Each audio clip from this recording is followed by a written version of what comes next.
आप सबको बताने की आवश्यकता नहीं है कि राजीव भाई दीक्षित का क्या कंट्रीब्यूशन है हमारे देश में। आजादी के बाद आजादी के बाद अगर कोई एक प्रकार से मसीहा आया है, जिन्होंने गांव गांव जाकर के भारत को जागृत किया है, हर घर को आंदोलित किया है, भारत के पौरुष को जगाने का काम किया, ऐसे थे हमारे क्रांतिकारी राजीव भाई दीक्षित।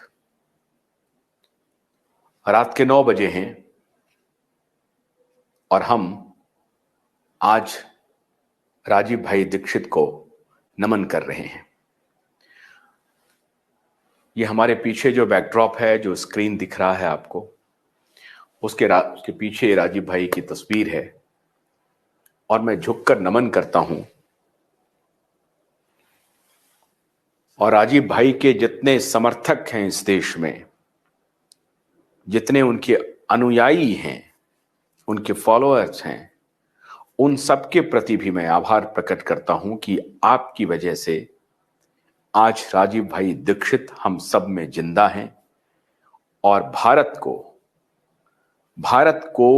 भारत बनाने की मुहिम में जो आप सभी उनके समर्थक, फॉलोअर, अनुयायी, उन सब का जो योगदान हो रहा है, उन्हीं के हौसले के सहारे हमने भी बीड़ा उठाया है कि राजीव भाई दीक्षित के मुहिम को जन जन तक ले जाएंगे।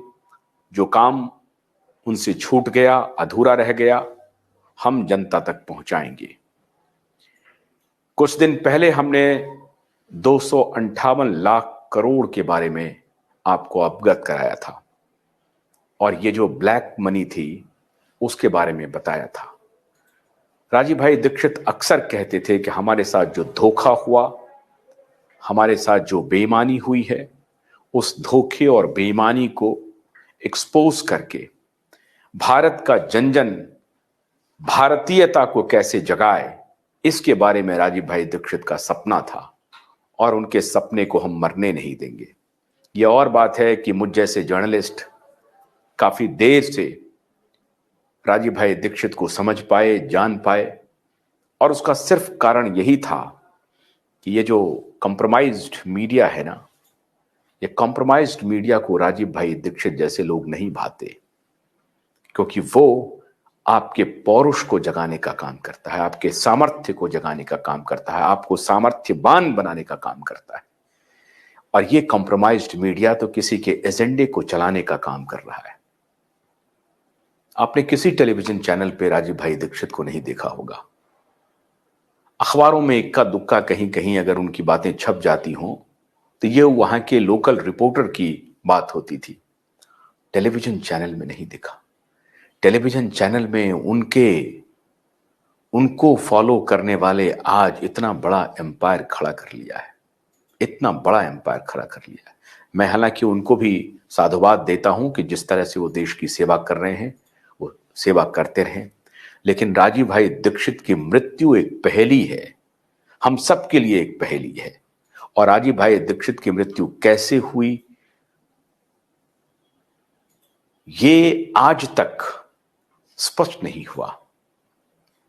प्राथमिक तौर पे तो यही आता है कि उनको हार्ट अटैक हो गया, लेकिन इस पहेली पर बहुत सारे कार्यक्रम हुए हैं, कुछ टेलीविजन चैनल्स ने दिखाए हैं, कुछ क्राइम शोज हमने देखे थे कि किस प्रकार से उनकी मौत हुई, किसके ऊपर शक की सुई गई। आज मेरा विषय वो नहीं है।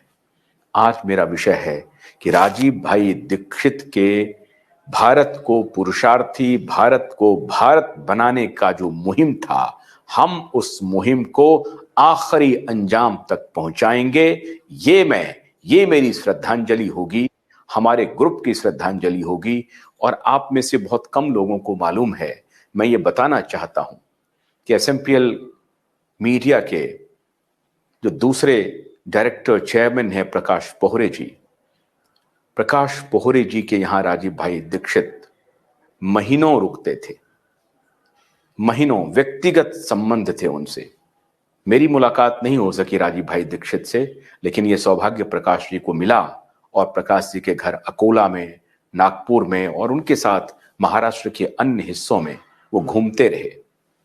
इसलिए राजीव भाई दीक्षित को आज हम नमन करते हैं, खासतौर से हमारा जो क्यूबाइट नेटवर्क है, प्रकाश और उन्नति का, ये सब उनको श्रद्धांजलि अर्पित करते हैं, अपना नमन उनके श्री चरणों में प्रस्तुत करते हैं।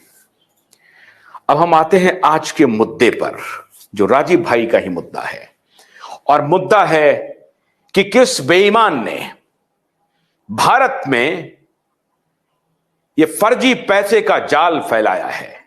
यह हवा में पैसा बनता है और उसके बाद वो ब्लैक कब हो जाता है व्हाइट से, ये पता ही नहीं चलता है।